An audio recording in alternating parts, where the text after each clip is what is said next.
You want to talk about shooting yourself in the foot? Well, let me tell you something, folks. What we are watching unfold between the United States and Canada right now is not just a trade dispute, it is a strategic blunder of the highest order that is going to be studied in economics classes for the next 50 years. You look at the map and you think you understand how North America works.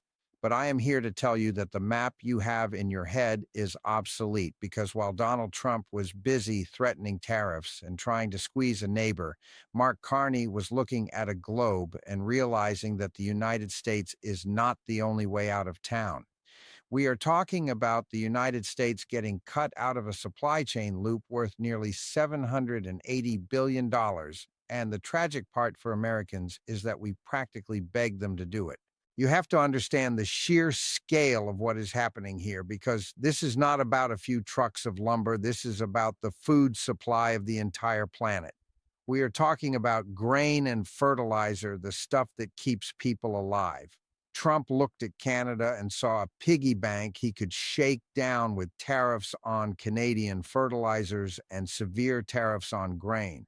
He thought he had leverage because for generations that has been the rule of the road. You want to sell your stuff to the world, you send it south first. But see, that is the problem with thinking you have all the leverage. It makes you lazy and it makes you blind. The latest industry to take a supply chain hit is farming. And let me tell you, when you mess with farmers, you are messing with the fundamental stability of your economy. With a global fertilizer shortage, farmers across the world are already having to shift tactics just to make sure they have a crop to harvest and sell. So here comes Trump proposing these tariffs, apparently, with this idea that he is going to support domestic production.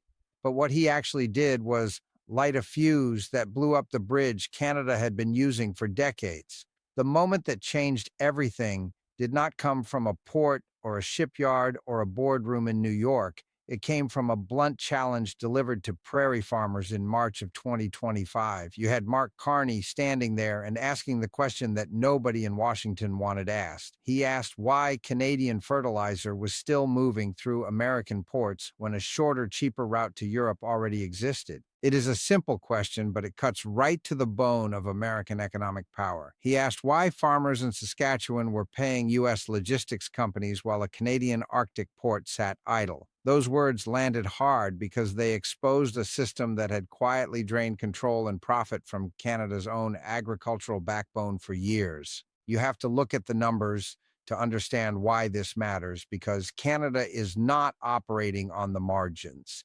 Here they are, the center of the chessboard. Canada grows the wheat in Saskatchewan, they produce the canola in Alberta, and they lead the world in potash production. They rank as the largest potash exporter on Earth and the third largest wheat exporter globally. This is the stuff the world needs desperately. Yet for years, all that grain and fertilizer were sent south, first handed over to American railways terminals and fee structures before reaching international buyers. Think about that for a second. We did not grow it, we did not mine it, but we made money off every single ton of it just because we controlled the path to the ocean. That is what we call a strategic advantage, and it is an advantage that Donald Trump decided to gamble with. When he threatened tariffs of up to 25% on Canadian grain and added pressure on fertilizer exports, that dependency turned from an inconvenience into a massive risk for Canada. A glance at the map revealed the missed opportunity, and it is staring us right in the face. The Port of Churchill is a deep-water Arctic gateway that cuts thousands of kilometers off the route to Europe compared to shipping through Vancouver or U.S. terminals. It has been sitting there long, neglected and underfunded and treated like a relic, but suddenly it became the key to breaking free from American leverage. What followed was not a symbolic shift, it was a structural one involving nearly $780 billion in agricultural trade. You have to ask yourself, how did we miss this? How did an abandoned Arctic port become central to Canada's economic strategy? Why are fertilizer companies now bypassing the United States entirely? And what happens when American logistics firms lose control of North America's most valuable agricultural corridor? I will tell you what happens. We lose. We lose revenue, we lose influence, and we lose the ability to dictate terms to our neighbors. The scale of Canada's agricultural economy rarely gets the attention it deserves in the American press because we are too busy looking in the mirror. Even though the numbers place it among the most powerful food producers on the planet, we treat them like a junior partner. Potash alone tells that story clearly because Canada produces and exports more potash than any other country, accounting for roughly 32% of global production and about 41% of global exports. They have an estimated 1.1 billion tons still underground. Potash is a cornerstone of modern fertilizer, and without it, global crop yields would fall sharply. Nitrogen fertilizers made using potash support food production for nearly half of the world's population. That means Canadian mines play a direct role in feeding billions of people, whether that connection is acknowledged or not. And we had a piece of that action just by being the toll booth operator. Grain tells the same story at a different scale because Canadian wheat exports bring in around 11.5 billion every year, totaling roughly 27.7 million tons shipped to more than 80 countries. Canada leads the world in high-quality, high-protein wheat, the kind buyers turn to when consistency and performance matter. Add canola, barley, oats, lentils, peas, and other specialty crops, and the picture becomes even clearer. Canadian producers dominate several niche markets that underpin global food security. In 2023, total agricultural exports surpassed $99 billion, with projections pointing to annual growth of about 3.5%.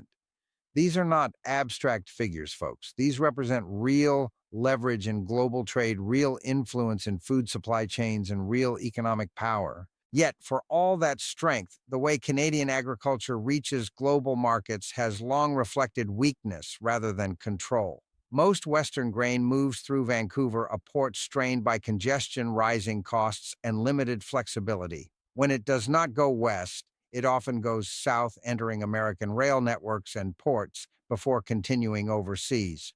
Fertilizer from Saskatchewan follows similar paths, flowing through U.S. logistics systems to reach international buyers. At every step, fees accumulate: rail charges, port costs, logistics, premiums, and service margins all funnel money into American companies.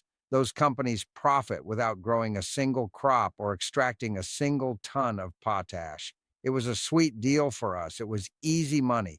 But you know what happens when you get greedy and you start threatening your best customers? They start looking for the door. Canadian farmers and producers have known for years that this setup is inefficient, but alternatives were limited. Vancouver offered year-round access and scale, while eastern routes through the St. Lawrence added time and complexity, and Arctic options existed on paper but not in practice. Dependency became normalized because it seemed unavoidable. That assumption held until political risk entered the equation in a way that could not be ignored. When Donald Trump threatened tariffs on Canadian agriculture, including potential rates as high as 25% on grain and pressure on fertilizer exports, it exposed a deeper vulnerability. Infrastructure that runs through another country does not come without strings attached. What once looked like a cost issue became a sovereignty issue overnight. American control over logistics meant American influence over outcomes. That realization forced a reassessment that had been postponed for decades. At the center of that reassessment stood a port most Canadians had forgotten and most Americans never knew existed. The Port of Churchill, built in the 1930s on Hudson Bay, was originally designed as Canada's northern gateway to Europe. It is rail-connected deep water, capable and positioned to shorten shipping distances by thousands of kilometers. Compared to routes through Vancouver or U.S. ports, it should have transformed Canadian trade decades ago. Instead, it became a case study in neglect, chronic underfunding, limited seasonal use, and minimal political support, reduced it to a curiosity rather than a cornerstone. By the early 2000s, cargo volumes were so low that the port's existence was openly questioned. The turning point in its decline came in 1997 when the port and its 1,300-kilometer rail line were sold to a private American company, Omnitrax, for $1. Think about that. We bought their strategic asset for $1 because the price reflected how little strategic value policymakers believed it held. investment remained minimal, maintenance lagged, and when severe flooding damaged the rail line in 2017, Omnitracks walked away. The tracks became unusable, the port went silent, and Churchill itself was effectively cut off. That was the status quo, broken, ignored, and sold off. And if the world had stayed the same, maybe it would have stayed broken. But the assumption that the Arctic route was dead collapsed within a few years as global conditions shifted.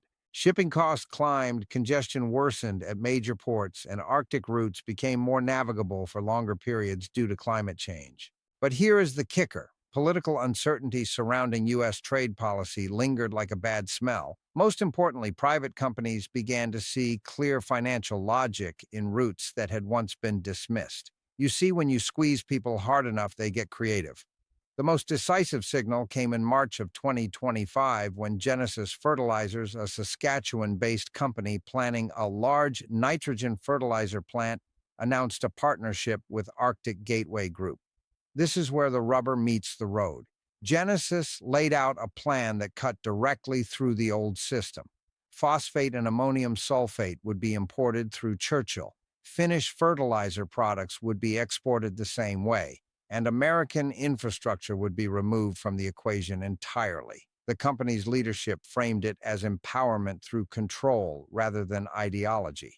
Operating in a global market meant thinking globally, and shipping fertilizer from Western Canada through Hudson Bay to Europe was simply more efficient than routing through Vancouver or American ports. The numbers supported that conclusion because Genesis planned annual production of about 1 million tons of fertilizer, requiring roughly 300,000 tons of phosphate imports. Historically, that phosphate entered Canada through the United States. Under the new model, it would move through Churchill instead. The route from Saskatchewan to Europe via Hudson Bay is significantly shorter than routes that loop through congested western ports or pass through the Panama Canal. Fewer miles translate into lower costs, faster delivery, and less exposure to political interference. This was not about symbolism or nationalism. It was about margins, reliability, and long-term stability. And this is what the Trump administration failed to calculate. They thought they could bully Canada into submission, but instead, they incentivized Canada to build a bypass road around the United States. Once one company demonstrated that the economics worked, the implications spread quickly. Saskatchewan's fertilizer sector is worth billions every year, and if Genesis could anchor operations around Churchill, others could follow. And folks, fertilizer was only the opening move. Grain represented the far larger prize. We are watching a tectonic shift in how North America does business, and the United States is standing on the wrong side of the fault line. Canada ships close to 29 million tons of grain annually through Vancouver alone, and for years, Churchill was just a blip on that radar. But see, the goal was never to replace Vancouver overnight. The goal was to capture the future trade that had been choked off by infrastructure limits. That is where the Port of Churchill Plus project comes in. You have got plans for new grain handling systems, expanded storage, modern loading equipment, and increased rail capacity. You throw in some icebreaker support, and suddenly that shipping season extends well beyond the traditional 4 months, maybe even getting to year-round operations eventually. For a buyer in Europe, this is simple math. Routing grain through Churchill cuts 6 days off the journey compared to Vancouver. That means lower costs, less spoilage, and zero American involvement. Now, let me explain where this $780 billion figure comes from, because I know people hear that number and think it is pulled out of thin air. It is not. It reflects the projected value of trade that could move through Churchill over the next decade if this capacity comes online. Saskatchewan potash exports alone are worth $5.5 billion a year. You shift half of that north over 10 years, you are already at nearly $30 billion. You add the grain, you add the critical minerals from northern mines, and you add the potential for liquefied natural gas. Conservative estimates suggest 15 to 20% of current volumes could move through Hudson Bay. When you do the math, the total trade, redirected through Canadian-controlled infrastructure, lands between $700 and $800 billion. That is money and leverage that used to flow through American hands gone. The most dangerous part for the United States is that infrastructure creates behavior. Once you build a supply chain around a route, you do not just switch back because the political wind changes in Washington. If Genesis Fertilizers builds its operation around Churchill, they are not coming back to American ports just because a tariff threat eases. If farmers start using northern elevators, that becomes the new normal. We are watching Canada invest in its own assets. Mark Carney's government putting $180 million into Churchill, signaling that this is a national priority. Sure, there are challenges. You have permafrost, you have a rail line that needs constant work, and you have a short season. But the alignment is there now. Private money is there, the government is there, and the economic necessity is there. This is the consequence of trying to squeeze your allies. Trump thought he could use tariffs as a cudgel, but all he did was force Canada to prove it could operate independently. Every ton of fertilizer that bypasses us, every bushel of wheat that goes north instead of south proves that control over infrastructure equals control over outcomes. We had the leverage, and we gave it away because we wanted to look tough. Now Canada is rewriting the map, and we are not holding the pen anymore. So I have to ask you, was trying to score a cheap political point worth losing control of the continent's most valuable agricultural corridor? If you want to stay ahead of how these economic shifts are going to hit your wallet, make sure you like this video and subscribe to the channel.